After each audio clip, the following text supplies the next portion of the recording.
Hi friends, welcome to my channel. CAA citizenship amendment act 2019 এই citizenship amendment act যখন কার্যকরী করা হলো তখন সবথেকে বেশি প্রতিবাদ হয়েছিল পশ্চিমবঙ্গ থেকে। এবং যখন এই সিটিজেনশিপ অ্যামেন্ডমেন্ট অ্যাক্টের আওতায় নাগরিকদের যখন সিটিজেনশিপ নেওয়ার জন্য নাগরিকত্ব নেওয়ার জন্য ফর্ম ফিল আপ চলছে, তখনও পশ্চিমবঙ্গে সবথেকে বেশি বিরোধিতা করা হয়েছিল এবং হচ্ছে। কিন্তু এই সিটিজেনশিপ অ্যামেন্ডমেন্ট অ্যাক্ট সেখানে পরিষ্কারভাবে বলেছিল যে প্রথমে 31শে ডিসেম্বর 2014 সালের মধ্যে যারা পাকিস্তান, বাংলাদেশ এবং আফগানিস্তান থেকে ধর্মীয় কারণে অত্যাচারিত হয়ে ভারতবর্ষে আশ্রয় গ্রহণ করেছেন তারা ভারতীয় নাগরিকত্ব পাবেন।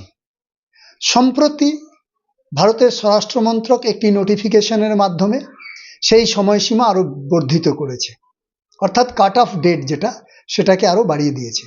সেটা হয়েছে 31 ডিসেম্বর 2024। অর্থাৎ 31 ডিসেম্বর 2024-এর মধ্যে যারা বাংলাদেশ, পাকিস্তান, আফগানিস্তান থেকে যে সমস্ত হিন্দুরা, অর্থাৎ ওখানকার সংখ্যালঘু যে সমস্ত হিন্দুরা ধর্মীয় কারণে অত্যাচারিত হয়ে ভারতবর্ষে এসছেন, তারা সিটিজেনশিপ অ্যামেন্ডমেন্ট অ্যাক্ট 2019-এর আওতায় নাগরিকত্বের জন্য আবেদন করতে পারেন এবং নাগরিকত্ব তারা পেতে পারেন। তার জন্য কিছু ক্রাইটেরিয়া করে দিয়েছে, কিভাবে ফর্ম ফিল আপ হবে, কি ডকুমেন্ট দিতে হবে, একটা ধর্মীয় প্রতিষ্ঠানের সার্টিফিকেট লাগবে। যাকে সেগুলো সিটিজেনশিপ অ্যামেন্ডমেন্ট যে রুলস রয়েছে সেই রুলসের মধ্যে পরিষ্কারভাবে বলা আছে সেগুলো। তা আমার বলবার বিষয়বস্তু এটা নয়।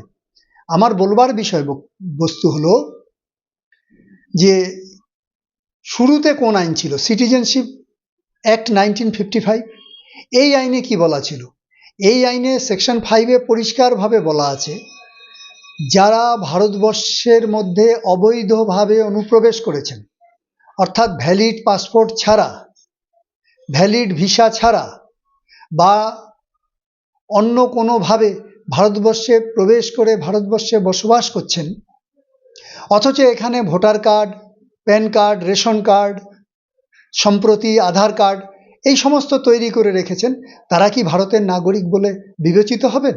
সেকশন 5 সিটিজেনশিপ অ্যাক্ট 1955, অর্থাৎ 1955 সালের যে সিটিজেনশিপ আইন রয়েছে, সেই আইনের সেকশন 5-এ পরিষ্কার বলে দেওয়া আছে যে যারা অবৈধভাবে ভারতবর্ষে প্রবেশ করে ভারতের রেশন কার্ড, ভোটার কার্ড, আধার কার্ড তৈরি করে নিয়ে নিজেদেরকে ভারতের নাগরিক বলছেন, তারা ভারতীয় নাগরিক নয়।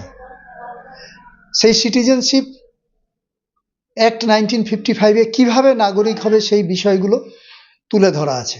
এটাও আমার বক্তব্য না।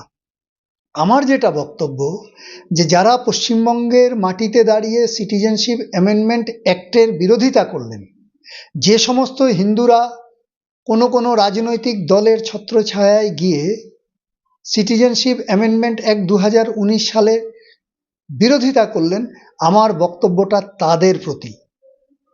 যদি সিটিজেনশিপ অ্যামেন্ডমেন্ট অ্যাক্ট 2019 সালে কার্যকরী না হতো, যদি তার সময়সীমা অর্থাৎ কাট অফ ডেট 31শে ডিসেম্বর 2024 পর্যন্ত ভারত সরকার বর্ধিত না করত, তাহলে আপনারা যারা বাংলাদেশ থেকে ধর্মীয় কারণে হোক অত্যাচারিত হয়ে ভারতবর্ষে এসে এখানে ভোটার লিস্টে নিজের নাম উঠিয়েছেন, রেশন কার্ড বানিয়েছেন, কেউ চাকরি করছেন, প্রাইমারি স্কুলের টিচার, হাই স্কুলের টিচার, বিভিন্ন জায়গায় চাকরি করছেন, আপনারা কেউ ভারতীয় নাগরিক বলে ট্রিটেড হতেন না, অর্থাৎ ভারতীয় নাগরিক হিসাবে আপনাদেরকে বিবেচনা করা হতো না।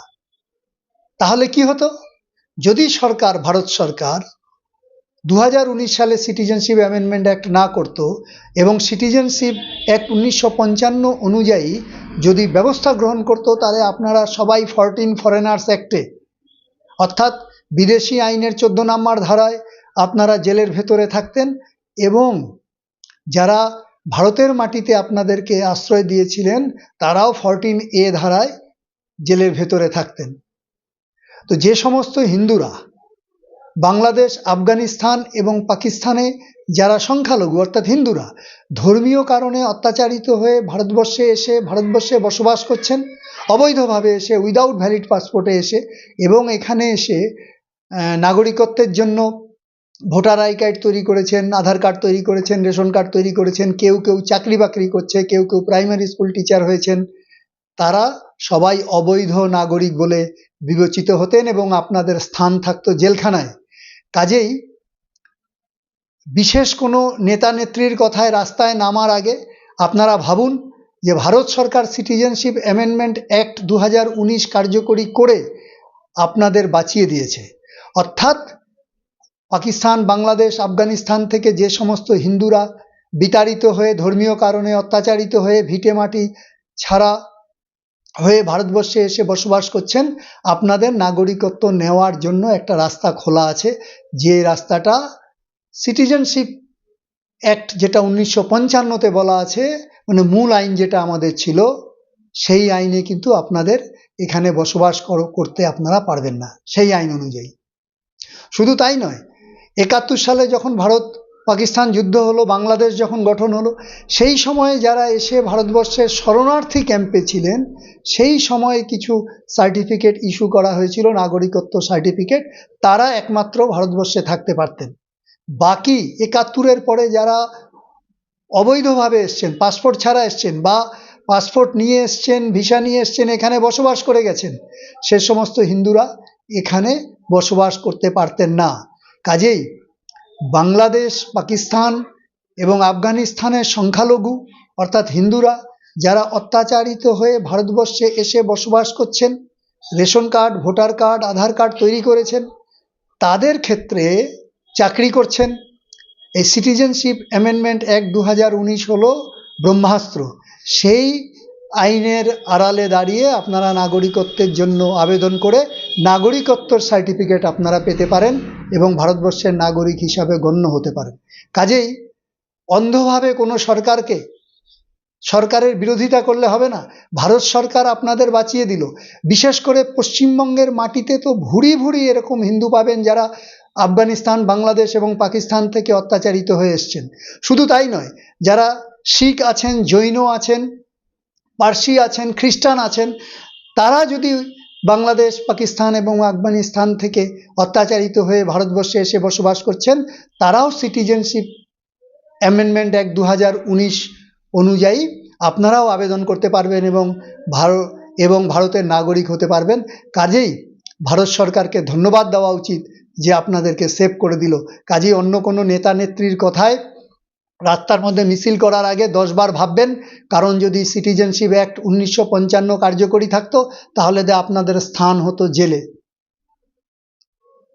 বা ভারত সরকারই যদি একটা স্ট্র্যাটেজি নিত যে সিটিজেনশিপ অ্যাক্ট 1955 অনুযায়ী ব্যবস্থা গ্রহণ করা শুরু করতো, 3 মাস 6 মাস ব্যবস্থা গ্রহণ করতো ডিটেনশন ক্যাম্প বানিয়ে নিয়ে, তারপর সিটিজেনশিপ অ্যামেন্ডমেন্ট অ্যাক্ট 2019 যদি কার্যকরী করতো, তাহলে আপনারা বুঝতে পারতেন, তাহলে আপনারা অন্য কোনো রাজনৈতিক দলের ছত্রছায়ায় গিয়ে বিরোধিতা করতেন না সিটিজেনশিপ অ্যামেন্ডমেন্ট অ্যাক্ট 2019-এর। কাজেই ভারত সরকার আপনাদেরকে বাঁচিয়ে দিয়েছে, ভারতের নাগরিক করার একটা সুযোগ সুবিধা দিয়েছে।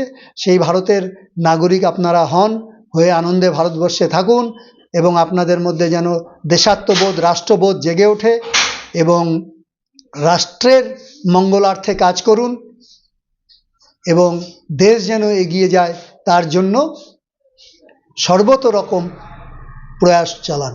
নমস্কার।